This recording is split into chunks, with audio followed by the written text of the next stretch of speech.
Hello and welcome to episode 58 of the Compassion and Cucumbers podcast. You are truly creepy. Today is our Halloween episode, our very first Halloween episode, is it? No. Our second Halloween episode. Welcome.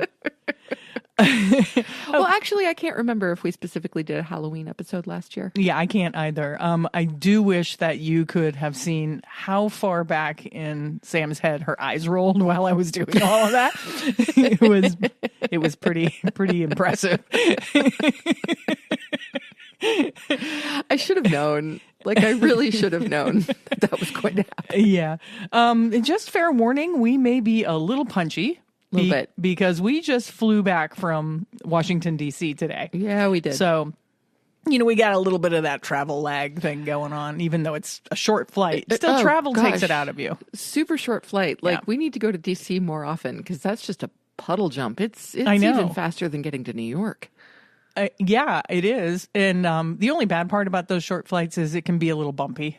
Yeah, a little bit because you're on a smaller plane and you're not as up as high. Yeah, you don't get as much altitude on those shorter jaunts. So yeah, but so fast. It was like you're up, you have a drink, you're down. Yeah, 55 minutes. Yeah, crazy. Yeah, and that's 55 minutes from. It seems like it's from boarding, but no, it's from takeoff. No, it's from takeoff. It just goes so quick. It really does. Yeah. So anyway, we might be a little on the punchy side. Slightly.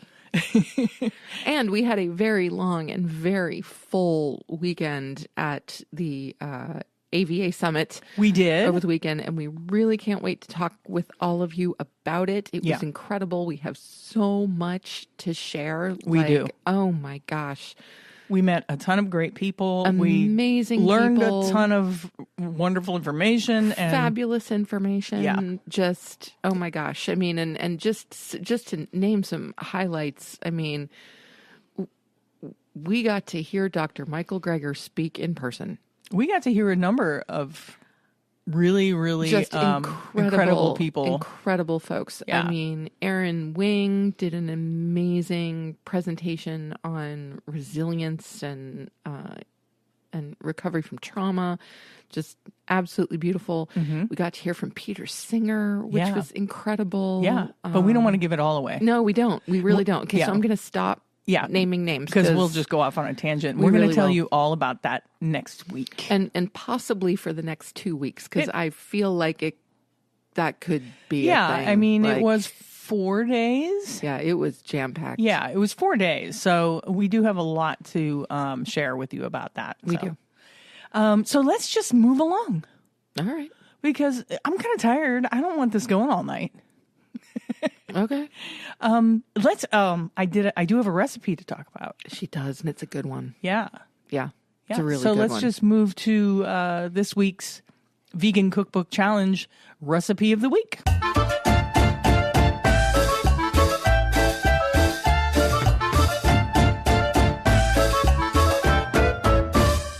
This week, I made a recipe out of the Candle Cafe cookbook. This cookbook is recipes from the Candle Cafe, and if you're not familiar with the Candle Cafe and the Candle Cafe kind of franchise, they were one of the first vegan restaurants in New York City, and they had 3 different iterations, 3 different cafes around New York City.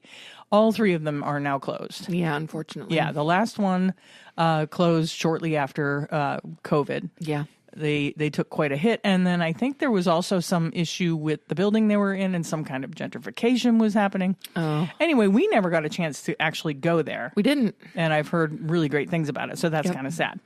But so I got the cookbook, and I'm not sure, but I think this cookbook might be out of print. I believe it is, yes. But it is still available from sellers on Amazon. Yes, yeah. Third-party sellers. Yeah. Have it so available. it's the Candle Cafe cookbook, more than 150 enlightened recipes from New York's renowned vegan restaurant by Joy Pearson, Bart Potenza, and with Barbara Scott Goodman. And the recipe I made this week was a spanakopita. Oh. I love spanakopita so I much. took the recipe from their recipe, which they do not call spanakopita. They call it phyllo triangles. So I've made spanakopita in the triangles that way before, but I wanted to make us a full-on spanakopita. A tray of spanakopita. Yeah, and I have a spanakopita recipe of my own that I usually make, but this one was really different. Mm-hmm. And so I wanted to make it using this one. And I think this turned out really, really well. Oh, it was awesome. Yeah. And this recipe came out before there was the availability of vegan fetas. Right. So you use tofu, white miso, and a couple other things to mimic the feta. Right. And then I did cheat a little bit and put a little bit of follow your heart feta on top when I served it. Oh, clever. Yeah. But it didn't really need that. No, it really didn't. We had it tonight without the follow your heart. Yes, we did. Yeah. The leftovers. We had the leftovers. Thank God there were leftovers. Oh, amen for leftovers. Yeah. So this book has really, really awesome recipes in it. Yep. And they're not, I mean, some of them are a little more in depth, and some of them might have you looking for a couple of ingredients that you don't normally buy and might have a hard time finding. But most of them are pretty straightforward. Yeah. Yeah. So yeah, the Candle Cafe cookbook. And you want to talk a little bit about the spanakopita? Oh, sure. Absolutely. First off, spanakopita is one of my favorite dishes. Mine too. Prior to us going vegan, Christine would make her spanakopita triangles on a fairly regular basis. And especially if we had like company coming, if somebody asked going us to a party bring a dish. Yeah, because it was just so universally popular. Yeah. Just, beautiful triangles of phyllo dough with spinach and feta and garlic and onion and just Herbs. And Usually dill and there's something I did make one change in this recipe. Okay, but What? You were talking about herbs. Yeah, it's an herb that Finish I'm the talking about. thought. Yeah, I am finishing the thought. Oh, okay. The herbs I used were dill, which this recipe calls for, and I used mint. Oh. But they called for basil. We didn't have any basil. No, I couldn't find any good basil. Oh, bummer. Plus, I think the basil might overpower some of the other flavors. Oh, it's possible. Yeah. Basil is pretty strong. Yeah, so I'll make this again using basil, and see what how the it goes. difference is. Okay, continue. Okay, I will. This was just a beautiful replication, really, because I think we've only tried to make vegan spanakopita once. I did it one other time. And you were not pleased with the results No. because the vegan feta kind of disappeared. I don't remember what feta it was. I don't either. It did. Not only did it disappear, but it kind of turned back into coconut oil, which gave it like a mushy consistency. And I wish I could remember what brand that was, but I can't remember which brand it was. So, I don't either. Yeah, I haven't made it since then. Right. So, yeah, this was my second vegan spanakopita, and I will definitely make this one again. Oh, yeah. This iteration, using the tofu and the miso as kind of the mirror to the feta was perfect. Texturally, it was gorgeous. Yep. The flavor of the spinach came through really, really well. Yeah. It was a nicely balanced flavor. And of course, the phyllo dough was nice and light and crispy on Wednesday night when we first had it. Yeah. Today it was a little soggy, but because I reheated it. Right, you can't avoid that. No. Phyllo dough hanging out in the fridge for a few days, so you're gonna get that little too much moisture. Still delicious. Yeah, it was still very, very good. Yeah, it's just not as crisp as right. it was. That's right. The night I made it. Yeah, but it was awesome, and I definitely look forward to having this again. Yeah, I do too. So I'll put a link to this cookbook in our show notes if you're interested in taking a look at it. I would recommend it. I've made a couple of recipes out of this book, and I like this book a lot. So yeah, let's move on to our main topic. Our main topic is Halloween. I wonder why that is. Yeah, and we wanted to share with you, give you some ideas of some Halloween candies that you can give out for trick-or-treaters that are vegan. Yes. Are vegan friendly. And we have some other things to talk about that have something to do with Halloween. Okay.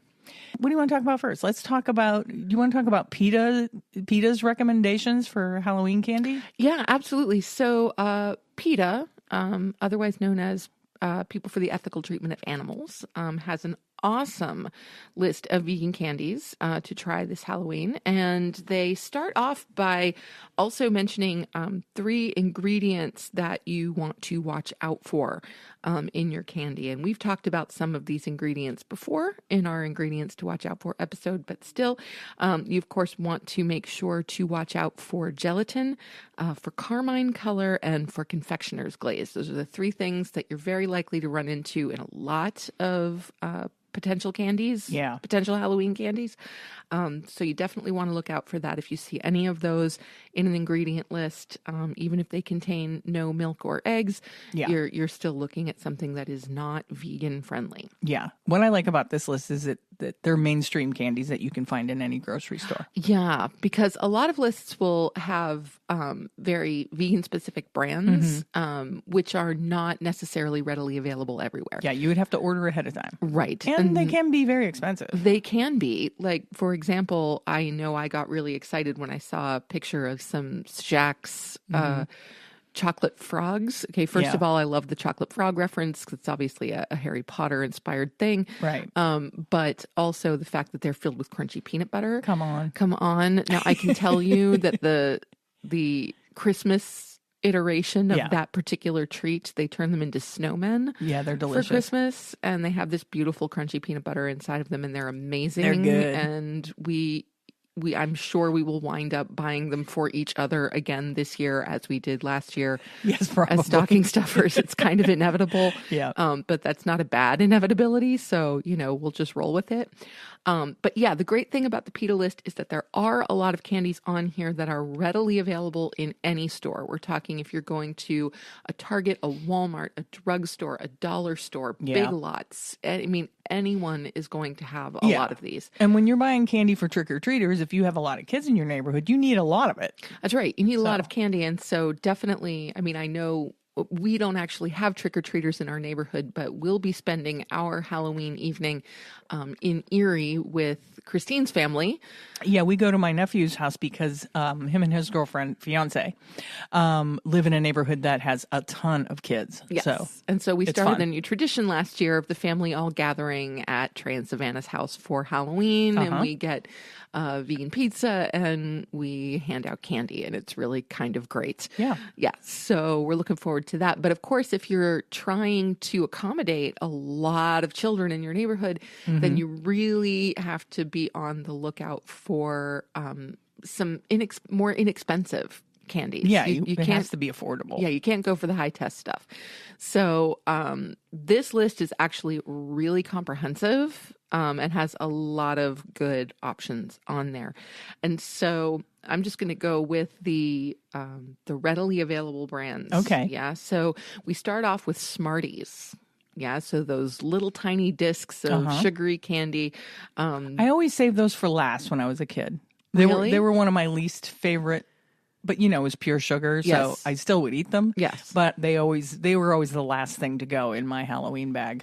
Yeah, I mean, I never had a big thing for Smarties. I've always been a chocolate over anything else type, but still. So also in that realm, okay, now we come to something that I really actually love, Swedish fish. Right. Most Swedish fish are in fact vegan. You do want to be careful. There are a few varieties because of course Swedish fish are no longer just relegated to the red fish. Right. There are sour Swedish fish. There are tropical Swedish fish. There are just tons of varieties of Swedish fish, all of which are pretty great, and but some of them do contain beeswax. So it's definitely still worth checking the ingredient list, even though the majority of Swedish fish are in fact vegan. Then we have airheads. Now, I'm not hugely familiar with airheads. I know they're kind of a taffy type candy, similar to Laffy Taffy. Right. Not something that I have a lot of experience with. And then we have dots. Oh, yeah, dots. Dots. Okay, dots for me, like, I just remember them as a movie candy. Right. Yeah. I think that's the only time I've ever had dots is at the movies. Well, at the movies or as part of Halloween loot. Yeah, you would get those Little boxes where there's like 3 dots in a box. Yeah, totally. And for those of you who don't know dots are very small gumdrops. The difference between them and a standard gumdrop is that there's no sugar coating on the outside. Right. It's just the jelly. Just like the inside of a gumdrop. Yeah. Right. Yeah. So it has more the consistency of a Swedish fish than it does a traditional gumdrop. But they're the shape of a gumdrop. Yeah. So Bosco, one of our feline friends, I don't know if you can hear him. He just won't shut up. He wants into a particular room that he's not allowed in. Yeah. We try to keep a couple of rooms in the house where cats are not allowed. Cat hair free. And I think I think he thinks somebody else is in there because one of the others was in there a little while ago. Anyway, hopefully he will stop making that. Are you sure there's not noise. a cat in the room? Yeah. You're positive? Yeah. Because all I've got is Carl back here. Yeah, no, and there's nobody back there. So I'm sorry for interrupting, but you may hear that kind of whiny, beepy, meowy sound in the background. That's what that is. And that's our little Ginger. That's Bosco. Yes. Okay. Where'd we leave off? Dots. We left off at dots. And so now we have 2 different types of lollipops, both of which I definitely remember from childhood. Mm-hmm. The first are Charms Blow Pops. Right. Was that the how many licks does it take? No, that's a Tootsie Roll Pop. And Tootsie Roll Pops are not vegan because Tootsie Rolls have egg white in them. Right. And the difference is Blow Pops have bubble gum. Have bubble gum in them. Yes. Yes. So Charms Blow Pops are a nice kind of big lollipop. Yeah, I used to like those when I was a kid. With bubble gum in the center. And then Dum Dums are the little baby ones that come in, 50 or so flavors. Yeah, they're the most economical. They really are. If you want to get a lot of bang for your buck, buy Dum Dums. You're not gonna be thrilling kids. Let's just say the kids will not be telling people to go to your house if you're giving out nothing but Dum Dums. But they're good. They are good. And, you can give out more than one. They're pure sugar. They're pure sugar and very portable. And, it's always good that they're not going to melt. If it's warm out, there's a lot of advantages to the Dum Dums. And do you remember what your favorite Dum Dum was when you were a kid? I think it was root beer. Yep. Root beer was up there, but mine was cream soda. Oh, yeah. But those were kind of hard to come by, I think. Mm-hmm. Yeah, I loved the cream soda Dum Dum. Yeah. It was like hitting the jackpot if you found a cream soda Dum Dum. It's amazing. I honestly can't tell you if I've ever had a cream soda Dum Dum. So, well, there you go. What's next on the list? Find you one. Well, let's see. Now, again, looking at the just kind of standard brands, we have something that I am not familiar with. Do you know Chico Sticks? Oh yeah, Chico Sticks are like, do you know like a Butterfinger?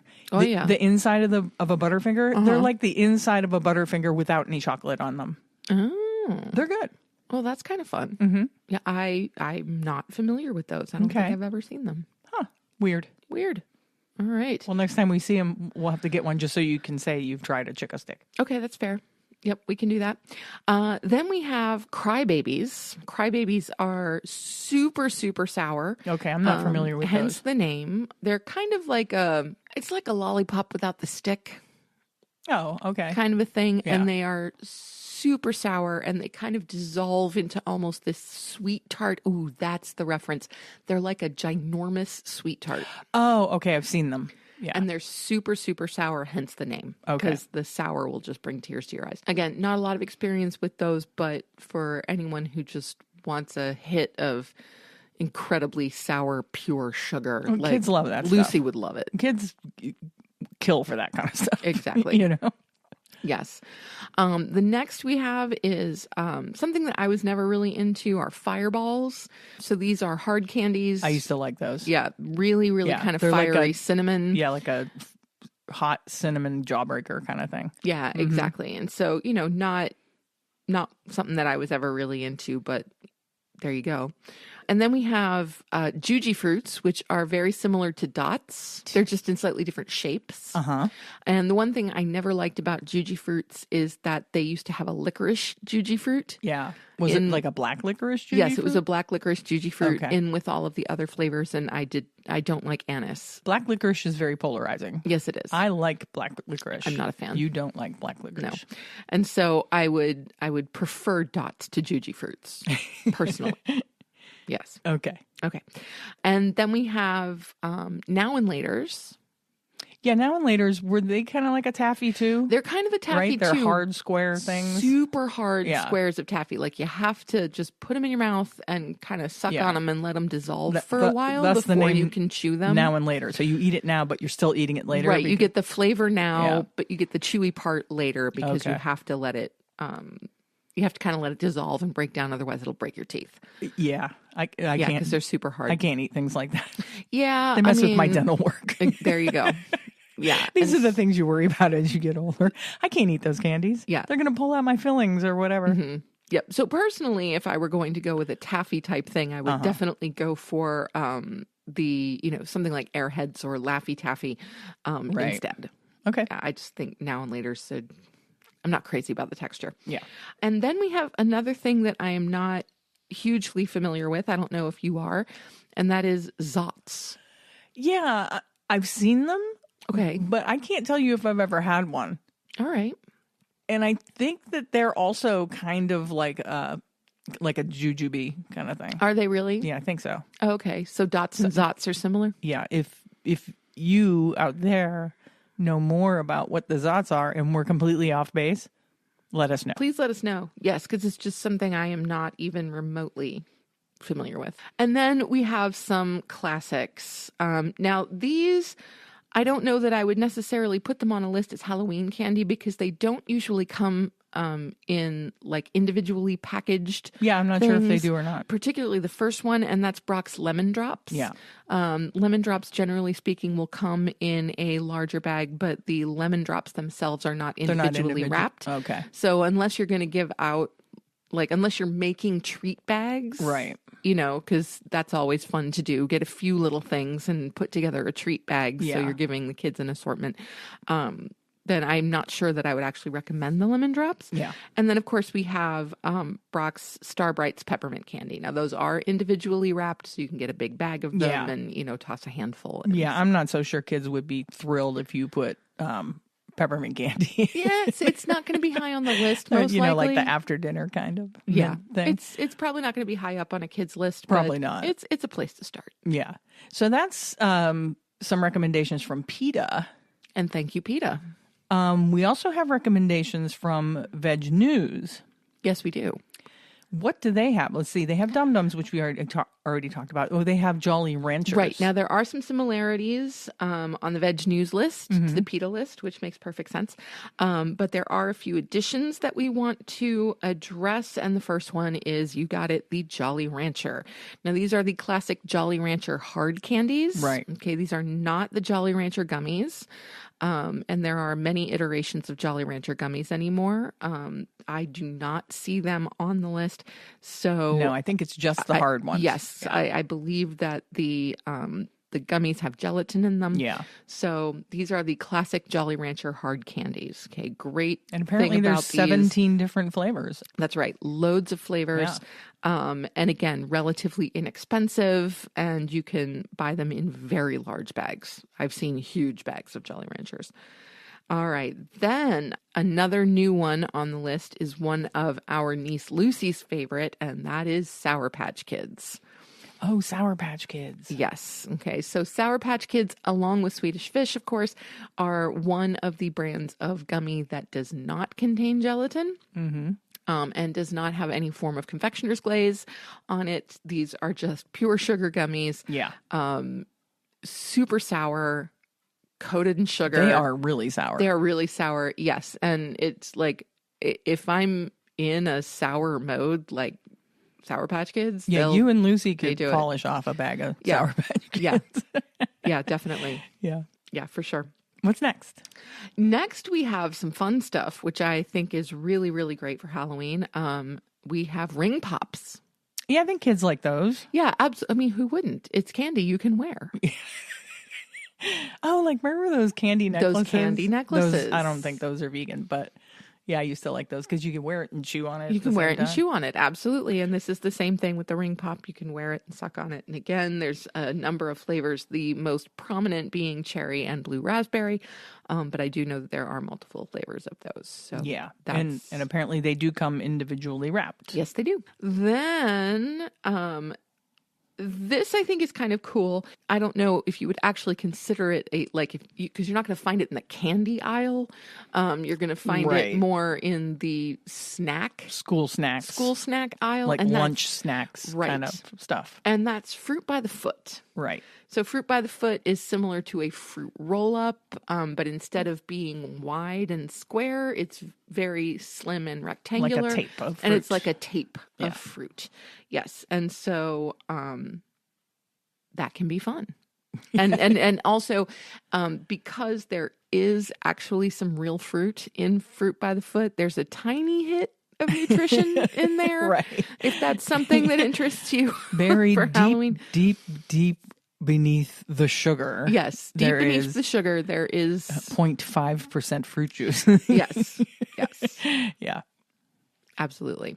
The next one on the list kind of cracked me up when I looked at this list because it is the kind of hard candy that your grandmother would always have floating around her purse. It's the Market Pantry butterscotch. Yeah. You know, with the yellow wrapper? Mm-hmm. Yeah. Now, interestingly, the picture on the veg news list of the butterscotch discs also has in the bowl root beer barrels, hard root beer barrels. But they're not listed on the list. They're not listed on the list. And so, but it makes me go, oh, yeah, you are still the like root beer those. barrels vegan too? Because I like those. We'll have to see if we can find some vegan root beer barrels. Yeah, something like that.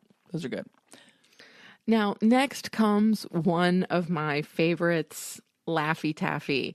So I'm thrilled to know that Laffy Taffy, like Airheads, is vegan. I have some very fond memories of Laffy Taffy. My friend Amy and I once drove from Colorado back to my house in Newcastle, Pennsylvania, and we were on a very tight budget. And so for the most part, we, were drinking Mountain Dew and eating Laffy Taffy. Oh my God, were you guys buzzed were on sugar. All hopped up on for sugar like and caffeine. 3 days. Mountain Dew has a ton of caffeine. I know. Yes. So it was like soda and Laffy Taffy. That's funny. And we had a great time. It was an awesome drive.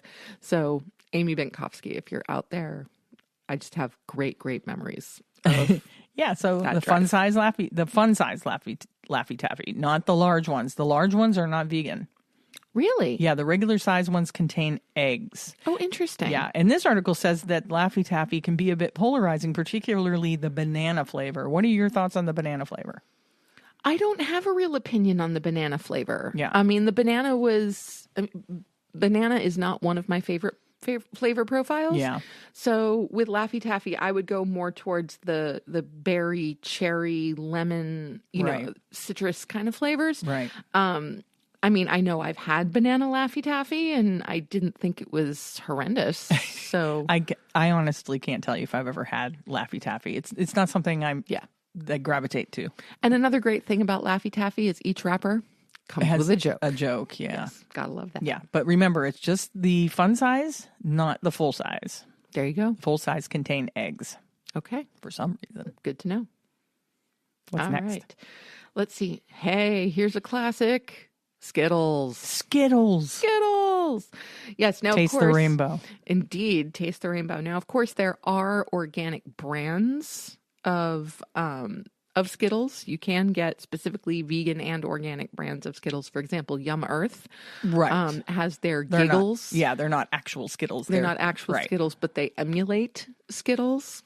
I've tried those, and those are really good. The Giggles are great. Yeah, I really like them. But they're also probably 3 times as expensive. They are. Yeah. Yes. And so I actually like Giggles better than Skittles. Right.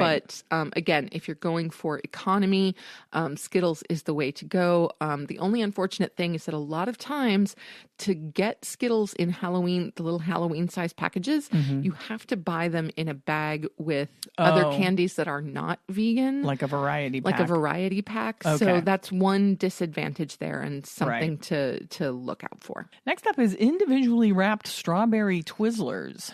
Now, Twizzlers, of course, are vegan all the way around. I believe every iteration of Twizzlers I think you're correct. is vegan, and we know that there are many of them. There's the pull and peel. There's different flavored ones. I've never found a flavor I liked better More than the just original. the regular. Yeah, me too. And of course, movie Twizzlers are always the best. Yeah, I don't know. It's a different quality. Yeah. It's like when you go to a restaurant, the quality of the Beyond Burger is different than what you buy in the store. It's elevated a bit. Yeah. I feel like the Twizzler that goes to movie theaters is the same way. Or maybe it's just because you're paying $20 for them. Well, there's that. Yeah. Your brain is like, I paid $20. I know they're not $20, but you pay a lot more. So maybe your brain is like, these days better because I paid more. Yeah. But Twizzlers are also one of Christine's favorites. They are. I'm not a huge candy person, but I do like a Twizzler every now and again. Yeah. Twizzlers have made their way under the Christmas tree in they have different iterations. They have. I think both you and my sister Linda have gotten me that tub. The tub of Twizzlers. Yeah. Yep. And I know we did the like the the yard long Twizzlers. Yeah. And so much sugar. So much sugar. I really like this next one on the list. All right, go for it. And I used to like these when I was a kid, and I think they changed this now. The candy is called Fun Dip. Mm-hmm. And it's basically just a package full of flavored sugar. Yes. And with a sugar stick. Well, it used to. Does it still come with the sugar stick? I think maybe it does? Yes. Yeah. I used to like that sugar stick. Who doesn't like just a stick of sugar? I mean, as a kid. Yeah. I used to love those. Mm-hmm. You'd lick the stick and stick it in there. Yes. They've updated the packaging, but the contents are the same. Yeah. Yeah. Okay. For sure. Yeah. Cherry Yum, Raz Apple flavors. Yeah, Raz Apple, huh? Yeah, that's what it says. All right. Yep. All right. Kids love those. Okay. Now I'm going to drop down here to a product that is a tiny step healthier than some of the things we're talking about. And those are Annie's bunny fruit snacks. Oh yeah, the bunny fruit snacks. Yes. Yes. Okay. So these are a bit lower sugar than a lot of the candies we've been talking about. They are similar, to a gummy. We all know what fruit snacks are like, and they do come in Halloween packaging. Yeah. So for Halloween, you get bunnies and bats, which I think are just adorable. Bunnies and bats. Yes, bunnies and bats, and they are of course organic and vegan. Annie's will also do Halloween bunny grams, so little teeny bunny graham crackers in snack packs. So that's something to look out for as well. If you want to give the kids a snack that's not pure sugar, pure junk. Yeah. Have you heard of this one, Gushers? I have heard of these. It says it's a 90s throwback candy. So if you out there have heard of Gushers, let me know. Yeah, fruit Gushers. I've heard of them. I'm not sure I've ever had them. But what they are is essentially a gummy. They're another gummy. But there's liquid in the center. Oh, that's why they call them Hence Gushers. the Gushers. Yes. Okay. Fruit Gushers, Fruit Gushers, they're called. And so can't talk much about them. But they are available and they are vegan. How about this next one? Have you heard of this next one? Go-Go Squeeze? Go-Go Squeeze. I haven't heard of this particular squeeze, but I actually think it's great that these kinds of products are making this list. Kind of the squeezable applesauce and it comes in all kinds of different flavors. Pouch. Yeah, it comes in a pouch. They are shelf stable. You don't need to refrigerate them. Yeah. They can go into kids' lunchboxes really, really easily. And there's a number of different flavors. Go-Go Squeeze has apple cinnamon, apple strawberry, apple banana, and a special Halloween pack in Raspberry Rush, which sounds good to me. That would be my choice right there, Raspberry Rush, and Berry Madness. I'm skipping over Mama Chia Squeeze because I don't think that is a mainstream snack that you can find in any store. It's like I think it's like a squeezable chia pudding. Yes. Yes. And in the article, it says that the parents would probably steal them from the kids anyway. But if you scooch down, it's one of my very favorite give blood snacks. Oh gosh, here we go. It's mini Oreos. Yes, Christine only gives blood as an excuse to have Oreos. Not really. But it is nice that they do offer us mini Oreos. Yeah. Yeah. Yeah, I always bring my own snack after giving blood because I don't want Oreos, and Oreos are usually the only vegan snack on the table. Yeah. Yeah. But I think kids would like those. They're little bags. Yes. And they contain the teeny tiny little Oreo cookies. Yes, the most evil cookie on the planet. There's one on this list that I don't think belongs on here. What's that? Fig Newtons. First Why of all, do you think it doesn't belong on there? well, do they come in like an individual? They do come in snack sizes. Oh, that do they? For lunch boxes and stuff. Oh, yeah, I guess they do. Yeah, absolutely. I guess they do. I think that would also be one of the last things a kid would eat out of their Halloween Probably. pouch or bag or whatever, their bucket, is the Fig Newton. Yeah, I agree. But again, I love Fig Newtons. I do too. My favorite Newtons, though, were they had cranberry Right. Fig Newtons back in the day, and they were nice and tangy. Yeah. Oh, they were really good. They don't make those anymore? I'm not sure. I haven't looked for them because we don't generally buy cookies. Yeah. But I know that I used to like them quite a bit. They were a regular purchase in my mom's shopping cart when I was a teenager. What's next? Yeah. Next, we have, again, one of Lucy's favorites, animal crackers. Yeah, the little mini boxes of The animal little crackers. box, I think that's a yes. great idea for Halloween. I do too. I seem to remember Lucy carrying around a box of animal crackers like a purse. I I remember. think just about every kid does that I at some totally point. remember doing that as a kid. Yeah. And my grandmother, when she would take me grocery shopping with her at the S&M the S&M green stamp store. Because she would put the green stamps. Is anybody else out there old enough in the book to remember the green stamps? And then I would go with her and we would trade in her green stamp for groceries. And she would always buy me one of those little boxes of the animal crackers, and I too would carry it around like a little purse. Like a little purse and eat your animal crackers. Yep. Yep. That's pretty cute. That's pretty cute. What's next? Next we have something that, again, I'm not sure would be a huge hit in the jack-o'-lanterns of most trick-or-treaters. No, but if you want to give something that the parents can eat, this one would work. This would work. Again, a little bit of a nod towards health, and those are Lara bars. Yeah. Most flavors of Lara bars are vegan. It's, in fact, all flavors of Lara bars might be vegan.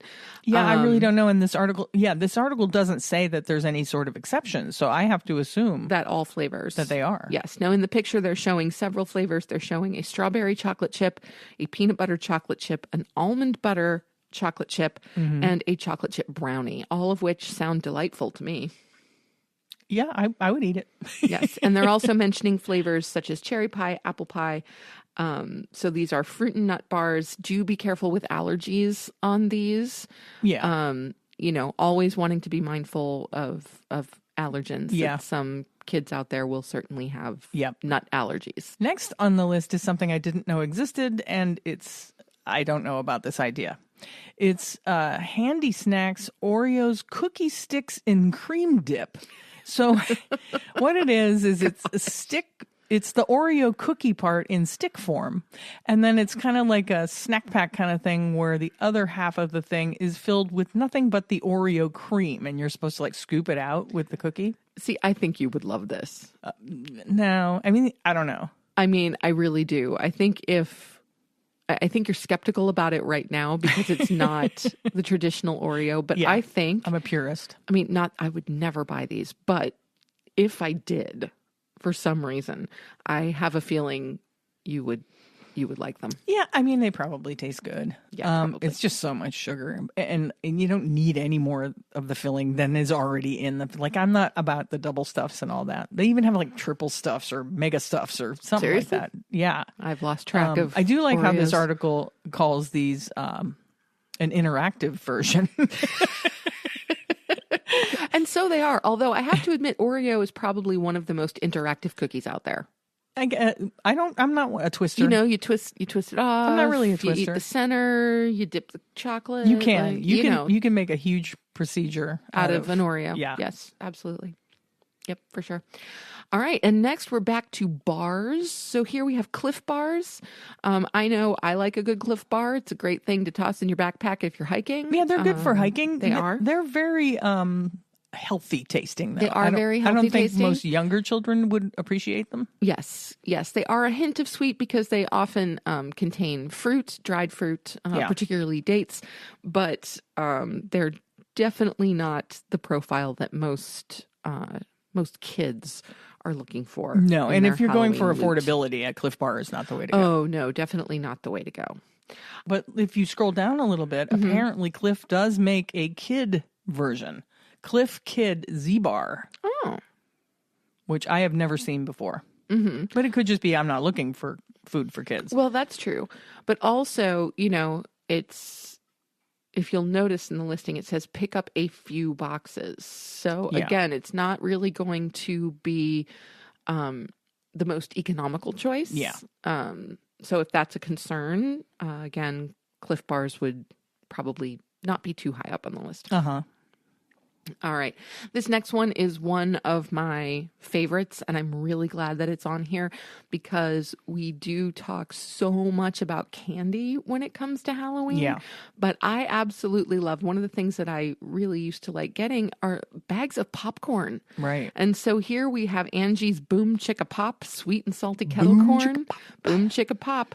And it doesn't have to be the sweet and salty kettle corn. It just be the regular one. The regular popcorn works. My parents, when I was younger, they would get, and I'm not even sure if this brand still exists, but they would get, my dad would go out and get cases of the small bags of, it wasn't Lay's. Frito-Lay. Yeah. No, the one that had an owl on it.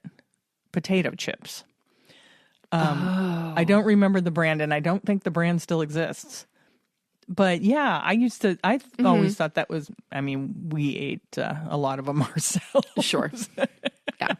And I wish I could remember. I know my sister Linda, tell me what the brand of those potato chips was. I can see the packaging and I can't remember the name. Yeah. Yeah, absolutely. Anywho, I like the idea of giving a kid a little bag of a salty snack. Yeah, absolutely. Yeah. Popcorn again is a little on the healthier side. Yeah. You get some fiber, not as high caloric density. Yeah, especially this Boom Chicka Pop is pretty healthy. And also vegan is Skinny Pop. Yeah. We're a big fan of Skinny Pop popcorn. And I think, did we finish the case I bought you for your birthday? I think we did. We did? Okay. Yeah. Cool. Yeah, little bags. Little snack bags of it. Yeah. Yeah. But how about popcorn balls? Do people still do that? Actually, they are on the list. Oh. They are on the list. I don't think most parents, unless they get them from somebody they know really well, would allow their child to eat a homemade popcorn ball. Right. Well, no. These are a packaged popcorn ball that are on the list. One. Yes. We used to, when we were kids, there were a couple houses in our neighborhood where they would give you a homemade popcorn balls wrapped in saran wrap. Yes. And then I remember... We never wanted them. Well, no. I do remember being, I don't know, maybe a preteen, something, around that age. I seem to remember popcorn balls becoming like kind of scary because it was thought that people were putting razor blades in them. Yeah. And so, but on this list, there is a packaged popcorn ball, and this is the Kathy K Foods popcorn ball. And oh yeah, I see them now. Yes. That's funny. Now, personally, I never enjoyed a popcorn ball as much as I enjoyed loose popcorn. Yeah. I would much rather just have the popcorn. Agreed. Yeah. But we skipped over a couple things looking for the popcorn ball.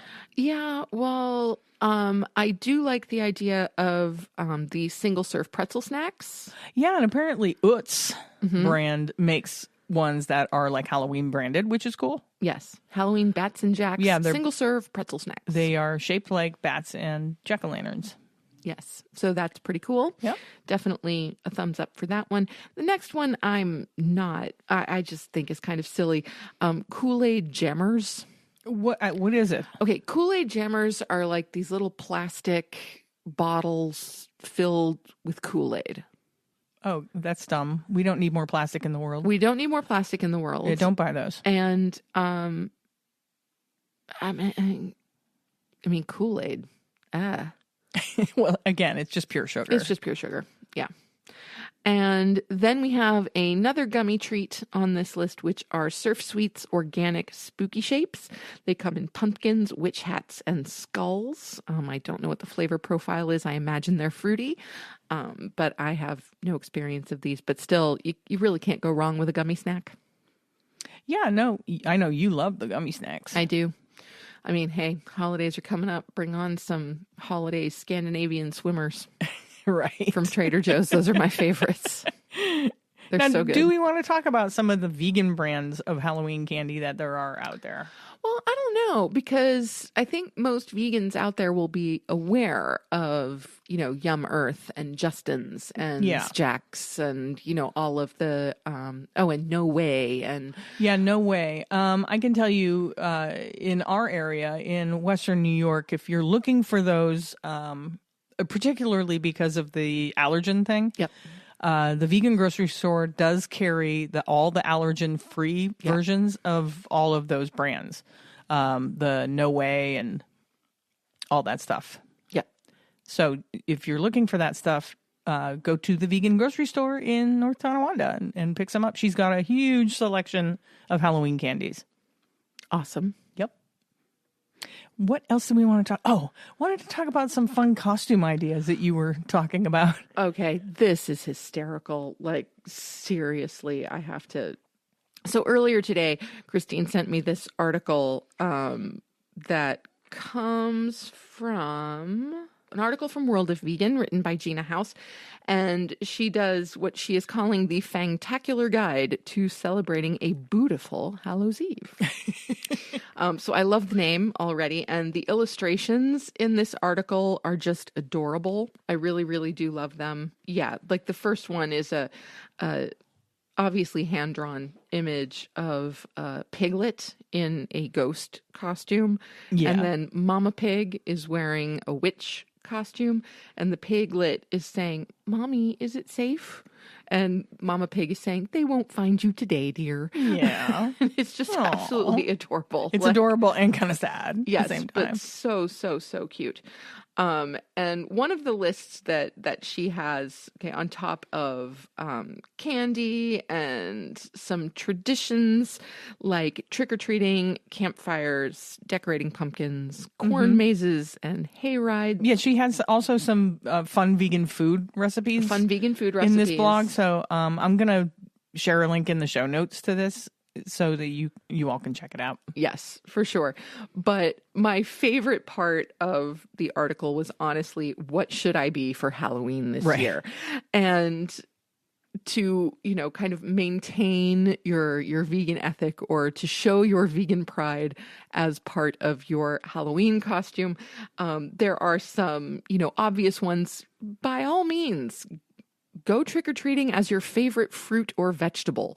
Be an apple, be an avocado, or a banana, a bunch of grapes, carrot, peas in a pod, corn on the cob. Can't go wrong with any of that.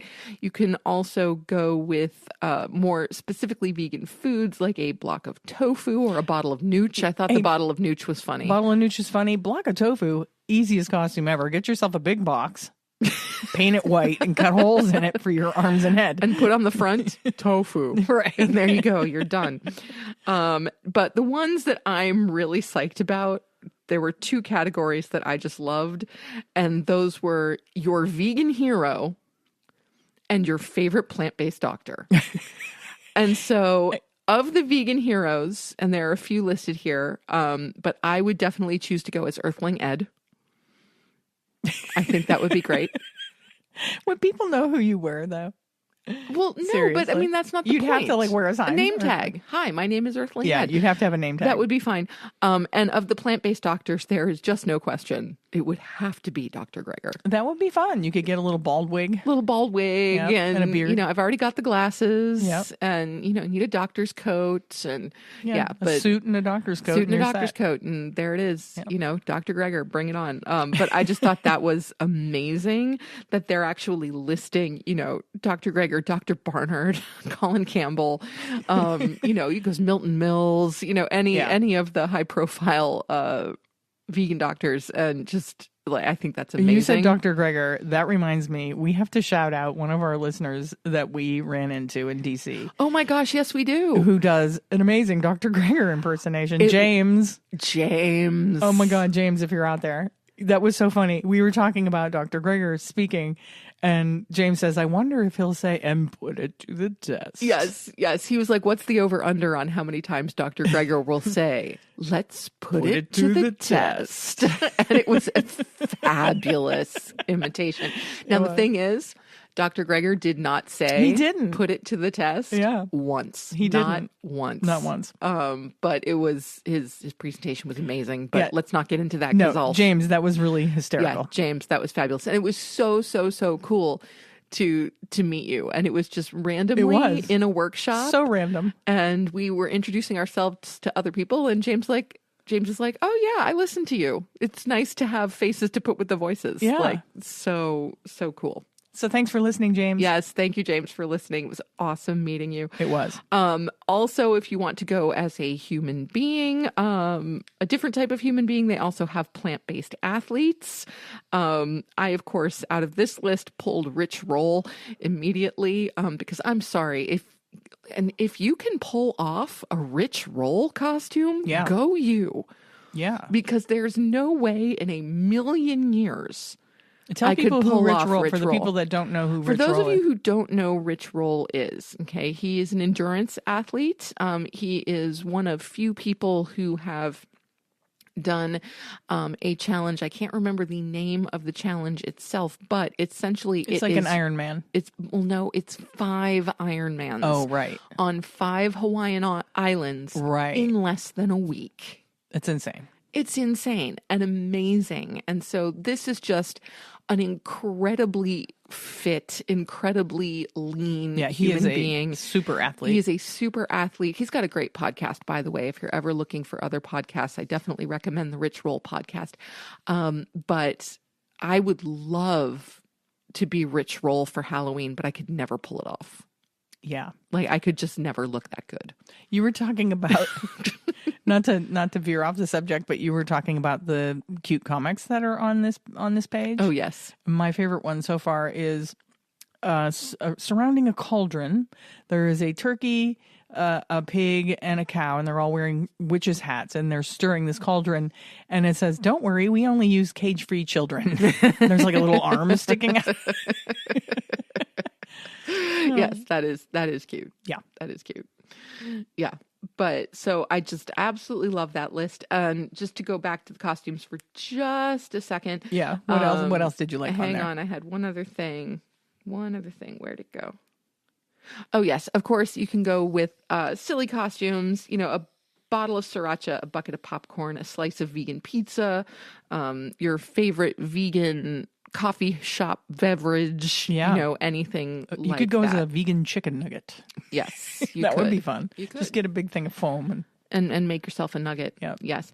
Now, it is important as you're putting your costume together to remember that certain things that you may be drawn to may not be vegans. So especially if you're making your own costume, be aware that of materials that you're using. You want to make sure they are animal product free. So just as in your clothing, you would want to avoid things like wool, leather, silk, suede, or anything else that contains animal skin. Yeah. In your accessories, you definitely want to stay clear of pearls, shells, animal bone, ivory, or animal hair. Right. When choosing wigs or jewelry or anything like that. And then do be aware that most commercial Halloween makeup is neither vegan nor cruelty free. No kidding. Yeah. That's good to know. So if you are committed to makeup, and I know some people go absolutely bonkers on the makeup, consider buying new makeup from a vegan-friendly makeup company. And there are a few of those that we can mention. And so we've got stuff like Seraphine Botanicals, Bodyography, Olive & M, Orveda, Pie Skincare, Luna Nectar, London Town Vegan Nail Lacquer, Marmor Metamorphosis. That's a tongue twister. That is a mouthful. Yeah, it is. R and Company, Purology. So if you're not going for specialty makeup, which is going to be hard to find in vegan form, really hard to find in vegan form. Yeah. Of course, use the vegan cosmetics that you already use. Or if you do need to purchase, then please consider purchasing a vegan brand. Yeah. That's good to know. Yeah. There's another thing in this article that I thought was kind of good to mention. For people who don't want to give candy to children, there are other things that you can give out, like pencils and erasers or art supplies, coloring books, stickers. Yay, stickers. Mini toys. Kids like mini toys. Fruit snacks or mini granola bars. Mini flashlights. That's a great idea. That is, and you I can love get those that. LED flashlights in like 10 packs. Yeah, you can. A packet of seeds to encourage them to garden in the spring. I think that's pretty awesome. And bookmarks. Yeah, all good Yeah. things. Yeah, all good things if you don't want to encourage the unadulterated consumption of sugar. Right. Although, they're not your kids, so you're just setting them up. You don't have to deal with them bouncing off the walls, so why not? Go all out. Give them the fun dip. Yeah, Right? why not? Go for it. Yeah. So that's just a few things, vegan Halloweenish that we thought would be fun to talk about. Yeah, it's a good time. Yeah. And we're, I don't want to run long, but Sam met one of our heroes Yes, I did. at the summit. This this weekend. I got to meet several of Yeah. my heroes, which was really kind of amazing. Just being in the same room as Dr. Greger and Peter Singer and Miyoko Shinner and like so many other amazing we got to talk to activists. and meet some really important people in the movement. Yeah. But Sam got to meet and bought a book from No, not one. 4. Well, yeah. Yes. But this particular book, And of course, she already just as- read. I have completed one of the books in the last that I 2 read. days. Read Yes. the whole thing. And of course, James, when he saw me buying 4 books, he said to Christine, aren't you supposed to stop her from doing that? Yes, I'm like, oh, James, I forgot. You know know all our secrets. You know all of our secrets. So that was pretty great. Yeah. But yes, I got to meet and have a brief conversation with, and of course, hear a wonderful lecture from Dr. Melanie Joy, who is a particular hero of mine. She is a psychologist, longtime vegan advocate, and organizational head of the Center for Effective Vegan Advocacy, or CEVA. Yeah. And I know I've mentioned this before, but if you're interested in enriching your advocacy skills and the language that you use in your advocacy, I highly recommend taking her course on effective vegan advocacy on the SIVA website. And it's very inexpensive. If you have the means, it's only a $25 charge for the entire course, which I think is Not bad. amazing. Yeah, No, it's not that's bad. incredible. And also there is an option to do the course for free. Oh, okay. So you can choose not to pay for it if you do not have the means to pay for it. Well, that's awesome. Yeah, it's pretty incredible. So anyway, I bought 4 of Dr. Joy's books at the Ava Summit because all 4 of the ones that she was selling happened to be ones I had not yet read. Yeah. So I was very, very, very excited about that.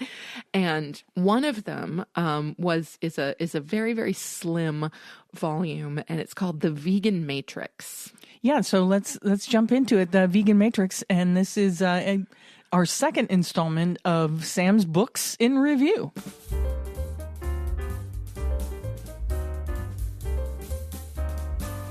Okay, so the full title of The Vegan Matrix is The Vegan Matrix, Understanding and Discussing Privilege Among Vegans to Build a More Inclusive and Empowered Movement. And what I love about this book, okay, this is assuming immediately that all vegans and anyone involved in a social justice movement of any kind is someone who is at heart kind and open and compassionate, and in it for the victims of whatever movement we're talking about. Yeah, well, I think that's a reasonable assumption. Yes, I think that's a fantastic assumption.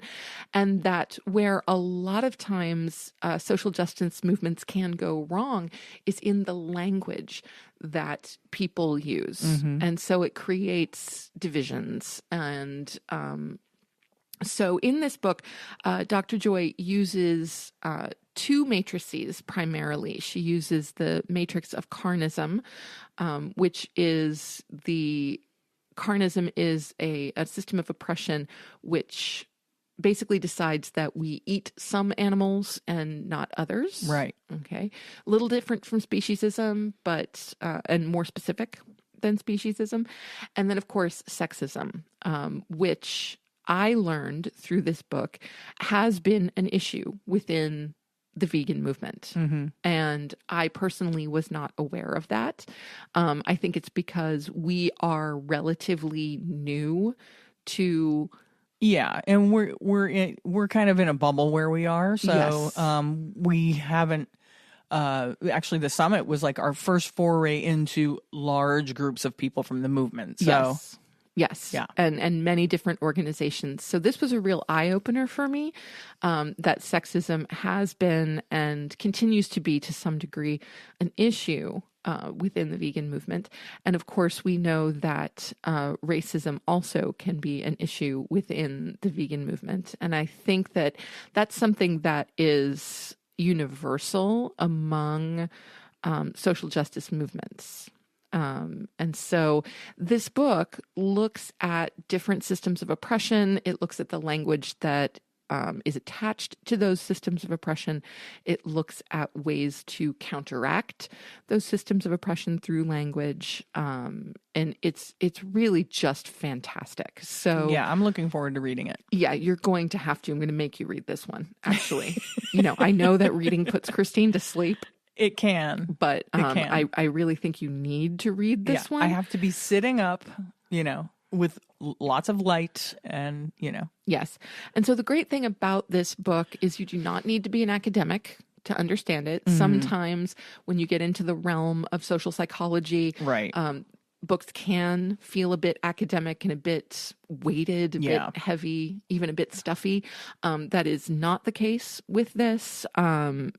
Dr. Joy's tone is very conversational. She uses very straightforward language, and she explains essentially what privilege is, who has it in a number of different situations, because the vast majority of people on the planet will both have some degree of privilege and some degree of oppression. Depending on most people, yes. Yes, most people will be aware of both sides of the coin. Okay. And so, but really, really talking about how important it is for vegans to be aware of their privilege, to be aware of systems of oppression that exist, that coincide with the vegan movement, that there are people within the vegan movement, particularly people of color, particularly the LGBTQ community, particularly women, particularly transgendered folk, particularly those of different abilities who are to some degree marginalized within the movement simply because of those other things, not because of their veganism. Not that their veganism is in any way particularly different or but because they're motivated. Marginalized in other aspects other ways of their lives, they're also can be marginalized within the vegan movement. Yeah. Yes. And so she explains this beautifully. She offers a lot of advice on how to not only sharpen your awareness of that, but how to relate to your privilege. So, for example, the obvious one in the room is Christine and I are white. Right. Okay. We are both white. And that is one of probably outside of just human privilege. Right. White privilege is probably, I don't know, it's either white privilege or male privilege that comes next. And I'm human, male, white. Is that your white male? Okay. All right. So, that's just in my your opinion. personal opinion. So, right. If anyone's offended by that, it's just my opinion. Yes. But anyway, white privilege is certainly up there in the top 3 without question. Yeah. Yeah. Human is number 1 and white is definitely in the top 3. So, it's not about, we can't actually get rid of our white privilege because we can't not be white. Right. There is no way for us to change that. What we can look at, what we can change, what we can be aware of is our relationship to our privilege and how we use our privilege. Are we using it to prop up systems of oppression, or are we using it to counteract systems of oppression? And it gives a lot of examples and a lot of advice on how to relate to your privilege in a way that is healthy and positive and productive. Okay. As opposed to destructive. And propping up these systems of oppressions that we want to eradicate. Okay. Yeah. So it is a phenomenal book. Like I said, it's a very slim It sounds like volume. a book. It sounds like a book. Sorry to interrupt you, but it does sound like a book that everyone should read. It really is. And that was another thing that I thought remarkable about it. The title is The Vegan Matrix, but really, I didn't feel like I was reading a book about veganism. Right. I felt like I was reading a book about systems of oppression, about language, and about the human experience. About the human experience. Yeah. And I really appreciated that. So I would recommend this to everyone, vegan or not. Like, I'm actually considering... I'm going to be teaching a class on art and activism next semester, which I'm very excited for. And I am in the process of creating right now. And let me tell you, the AVA Summit gave me so many ideas. Yeah. It's just amazing. But I'm actually considering requiring this book as part of the reading list. And I was only going to require one book, but I'm really considering adding this to the required reading. It's not a huge book, so it's not huge. It's quite small, and it can be purchased relatively inexpensively. So I don't think the students will mind. Yeah. My only hesitation in requiring it is that vegan is in the title. Right, the Vegan Matrix. Right, and because the class that I'm teaching is not going to be specifically vegan. It's going to be directed towards all social justice movements. Yeah.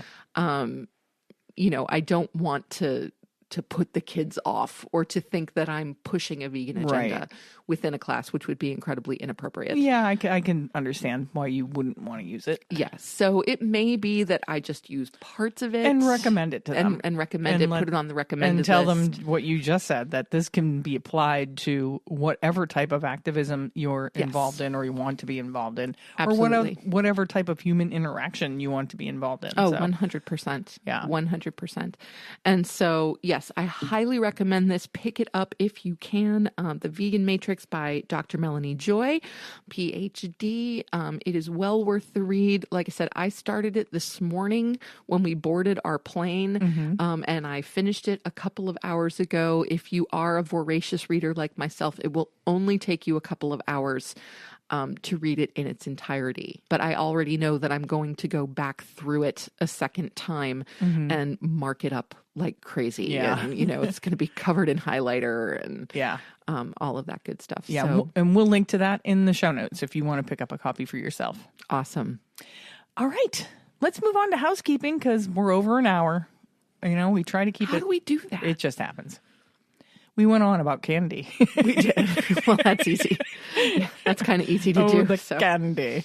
Candy. Housekeeping. Oh, hey, would you like to read a review from the Apple Podcast app? Hey, I can do that if my iPad will respond to my poking thing. There we go. Yes, I would love to read a review. All right. And here we have a review from Apple Podcast.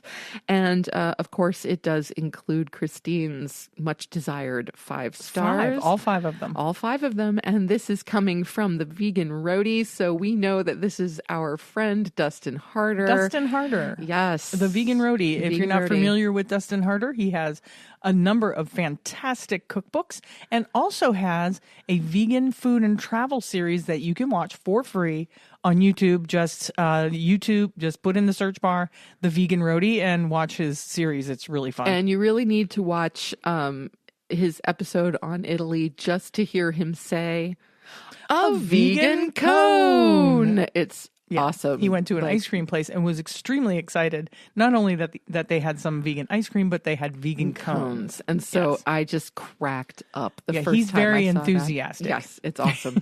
So yes. So Dustin, what thank does the you. vegan roadie say? The vegan roadie says, unique perspective from Christine and Sam in an easy to listen to conversational format. Fun vegan tidbits start to finish. Thanks, Dustin. Thank you, Dustin. Awesomeness. We try to give fun vegan tidbits. We do.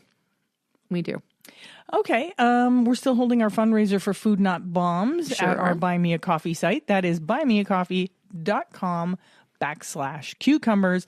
And I wanted to thank my sister for making a donation to our Food Not Bombs fundraiser. Thank you so much, Linda. Go, Linda. I really appreciate that. That's awesome. Join our Patreon. The link is always in the show notes. You can become a patron on our Patreon page and get access to some cool stuff and also get some cool merch from us. Yep. And support the podcast. Yeah, so check that out if you'd like to support us. All the monies from that will go to improving the show so that we can reach more great people like you. What else is on there? Well, you've already talked about getting this week's cookbook and that the link will be in the show notes. And also we will link to this week's book in review. Again, that is The Vegan Matrix by Dr. Melanie Joy. Yep. And our next event is the Halloween and Anniversary Celebration Pop-Up Market at the Vegan Center in Tonawanda. That's October 29th from 11 to 3.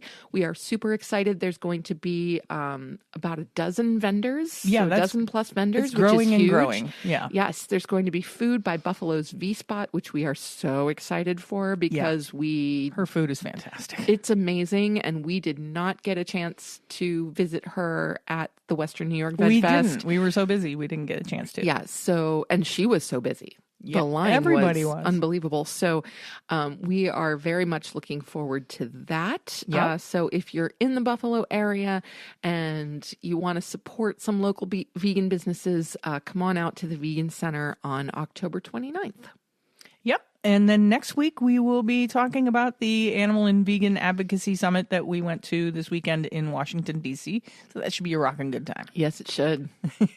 All right. We're wrapping up this Halloween episode.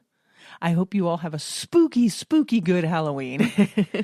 Watch for ghouls and goblins. Of course. Yes. And we will talk at you next Tuesday. Sure will. Thanks for listening. Have a great week, everyone. Bye-bye.